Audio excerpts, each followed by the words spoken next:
जय श्री राम दोस्तों। तो आप सबका स्वागत है मेरे YouTube चैनल में। और आज की वीडियो में मैं आपके साथ डिस्कस करना चाहता हूँ AK भारती जी ने अपनी ब्रीफिंग में जो रामायण की पंक्तियाँ उन्होंने सुनाई थी, भय बिन होए न प्रीत, इसके बारे में मैं आपके साथ डिस्कस करना चाहता हूँ और इससे रिलेटेड रामायण के किस्से के बारे में बताना चाहता हूँ। स्टोरी में क्या हुआ था कि सीता हरण के बाद सीता माता के खोज के लिए सारी टीम्स ढूंढ रही थी कि किस साइड वो गए हैं, रावण किस साइड गया है। तो ऐसे ही ढूंढते ढूंढते पूरा समुद्र के तट तक पहुंचते हैं राम जी, सुग्रीव और सारी सेना जो होती है, ठीक है।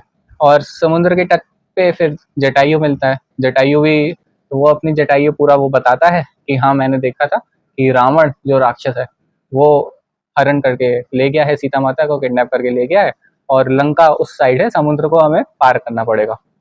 तो अब यही एक प्रॉब्लम आती है कि समुद्र को कैसे पार किया जाए।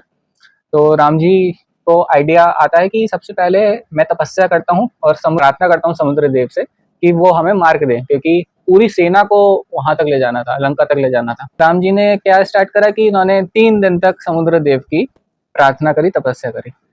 लेकिन प्रभु श्री राम की 3 दिन की तपस्या करने के बाद भी समुद्र देव नहीं माने और ना उन्होंने सुनी, ना वो आए कि मतलब उनको उनके पास आते कि नहीं, ऐसा नहीं हो सकता, मैं मार्ग नहीं दे सकता, कुछ भी था। उन्होंने कंप्लीट इग्नोर करा उनकी तपस्या को और ये करते हुए 3 दिन हो गए। फिर 3 दिन के बाद राम जी ने देखा कि ये तो तपस्या से मान ही नहीं रहा, मैं इससे प्रार्थना कर रहा हूँ, ये मेरी बात नहीं मान रहा। फिर राम जी को क्रोध आ गया, राम जी को क्रोध आ गया और जितने लक्ष्मण जी थे, जामवंत थे वहां पे, तो उन्होंने कहा कि ठीक है, अब ये नहीं मान रहा तो आप करिए, इसको अपना क्रोध दिखाइए। तो राम जी ने अपना ब्रह्मास्त्र मंत्र जो था वो बोल दिया था और बस ब्रह्मास्त्र चलाने वाले थे और उनके पास इतनी ताकत थी कि वो पूरे समुद्र को सुखा देते, एक बूंद नहीं बचता पानी, ठीक है। तब समुद्र देव का ध्यान गया कि अरे, मैं अब भी नहीं गया, अब तो फिर मेरा एंड हो जाएगा इस अर्थ पर, ठीक है।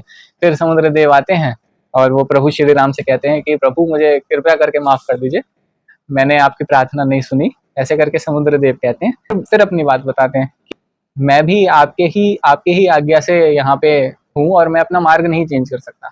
तो समुद्र देव ये बोलते हैं, लेकिन समुद्र देव साथ में आइडिया भी देते हैं कि आपको वहां तक, लंका तक जाना है तो आपके ही सेना में 2 लोग हैं, 2 वानर ऐसे हैं जो ये काम कर सकते थे। वो वानर थे नील और नर, ठीक है। वो ऋषि विश्वकर्मा के पुत्र थे। ऋषि विश्वकर्मा एक बहुत बड़े आर्किटेक्चर एक टाइप से हैं, जैसे जगन्नाथ पुरी में जो मूर्ति है वो उन्होंने बनाई है। तो जब भी कुछ भी बिल्ड करना होता था तो ऋषि विश्वकर्मा को बुलाया जाता था, ठीक है। तो ये उन्हीं के पुत्र थे, ये जो 2 वानर थे। तो समुद्र देव ने यही बताया कि ये जो 2 वानर हैं ये समुद्र पे पुल बना सकते हैं। तो इस तरह करके वो समुद्र देव अपना बताते हैं और माफी मांगते हैं प्रभु श्री राम से कि ठीक है, मेरे से गलती हो गई, आप माफ कर दीजिए और ब्रह्मास्त्र मेरे ऊपर मत चलाइए। तो इस स्टोरी से हमें सीख क्या मिलती है? सीख हमें इस स्टोरी से ये मिलती है कि भय बिन होए न प्रीत, कि बिना भय के रिलेशनशिप में प्रीत नहीं होती। आप अपनी तरफ से आप बिल्कुल 100% अच्छा करिए कि हाँ ठीक है, ठीक है, जैसे चल रहा है अच्छे तरह से चल रहा है, अच्छी तरह से चलिए, बिल्कुल कोशिश करिए कि नॉर्मल तरह से आप रिलेशनशिप रखें। लेकिन अगर दूसरा आदमी आपकी अच्छाई को आपकी कमजोरी समझ रहा है, तब आप अपनी शक्ति भी दिखा दीजिए कि आप में इतनी शक्ति है कि मैं तुम्हें पूरा खत्म भी कर सकता हूँ, लेकिन मैं अपनी मर्यादा की वजह से मैं तुम्हारे साथ पीसफुल रिलेशनशिप में हूँ। आप इस एग्जाम्पल से आप अपनी खुद की लाइफ में भी ये सीख लगा सकते हैं और पॉलिटिकल वे में भी मैं आपको एग्जाम्पल दे सकता हूँ। पॉलिटिकल वे में जैसे कि अभी इंडिया के ऊपर पहलगाम टेररिस्ट अटैक हुआ था, तो पाकिस्तान ने अपने टेररिस्ट भेजे थे और हमारे 26 भारतीयों की जान गई थी। तो उसका बदला हमने बिल्कुल ऑपरेशन सिंदूर से लिया। हमने पाकिस्तान के 9 टेरर कैंपों को तबाह कर दिया पूरी तरह से, और फिर भी पाकिस्तान नहीं माना तो हमने उनके आर्मी के जो बेसिस थे उन पे भी अटैक कर दिया।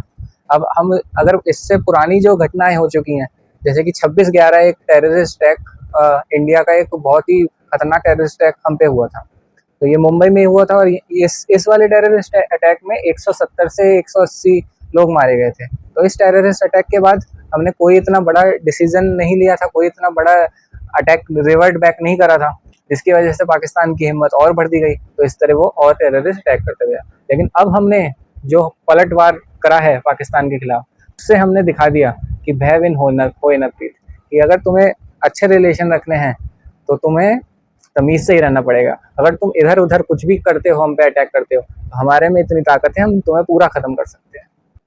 और नॉर्मल आप इसमें नॉर्मल अपनी लाइफ में कैसे इसको समझ सकते हैं, तो इसमें आप ये समझ सकते हैं कि जैसे आप किसी से मित्रता में हैं या आप किसी के साथ रिलेशनशिप में हैं, और जब तक वो सही चल रहा है ठीक है, बढ़िया है। लेकिन अगर वो भी आपसे बदतमीजी करने लगे, आपका दोस्त आपसे बदतमीजी करने लगे, तो आप उसको बता दो कि देखो, तुम ये रिलेशनशिप अगर तुम्हें रखना है, दोस्ती रखनी है, तो तुम अच्छे अच्छे तरह रखो, वरना मेरे में भी इतनी ताकत है कि मैं तुम्हें तुम्हें खत्म कर दूंगा।